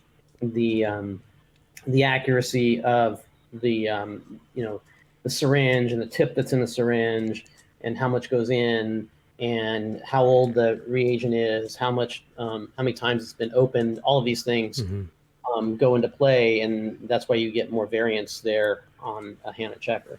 Another big thing is too that line of water, the meniscus, making sure that the bottom is just touching it. You you put the powder in. Did you get every last powder? Did you spill some? Like all these little things come to they add up, right? So it could go on and off. Yep, and it's a pain in the butt anyway. Yep. Sky High Reef. I need an apex to start. That's a very good starting point. Yep. $500, you can get an apex. There you go. Perfect. Apex CL. Radions go missing from apex, then turn off. How to resolve? I've never seen that happen. Yeah, I don't know exactly why that's happening in your particular case. I do know that in super noisy environments that can happen. Noisy meaning Signal. Wi-Fi and signals and things like this. That those kinds of things can cause problems. Outside of that, if you have an issue, you can always contact the support people. Sorry, this didn't mean this turn into a Neptune thing, but I know people. Yeah, it's okay. Q&A and we'll get a few over here. Try to answer people's questions because we get tons of questions on Trident. Where are they? Why can't I buy one? Yep. So one other question: can I control Hydra 52s with an Apex? I know the AI proms and some of the newer Wi-Fi ones you can. I have no idea on the 52s. I've never used those lights. Yeah, it has to be the newer 52 HD. Okay, so the HDs work. If it's a 52 HD, then it'll work. An older one, it will not work. Okay, perfect. Easy answer. Check the firmware. That may be a point to the firmware too. Yep. There's like 3 firmwares too. I mean, there's your Apex firmware, there's the module firmware, and then there's the firmware inside the. There's actually 4. And then there's the firmware inside the Radeon. Yep. And then the Radeon's radio has firmware. Yep. And then a WXM module has its own RF chip inside of it, so that must be updated. So update everything. Your best chances. Yes. Yep. Well, my wife just brought me a lovely plate of food, so I think I'm going to wrap her up for the day. Terrence, thanks for hopping on. Yeah, no problem, man. Yep. Thanks. Haven't seen you in a while. Good to see you. It's been a while, so I thought I'd drop in. Sounds good. Thanks everybody in the chat. Hey, next week, Let's Talk Reef. I got to make a plug. All right, plug away. Next week, Let's Talk Reef on Neptune's Facebook and YouTube channel. We're gonna have Mark Callahan in live for Let's Talk Reef next week. It's gonna be a good one. Got some news and announcements to make, so definitely stop in there, give a listen or a watch. Excellent, perfect. There you go, guys. Next Tuesday, make sure you're there. Next Wednesday, be right back here. All right. Later. All right, guys, have a good day.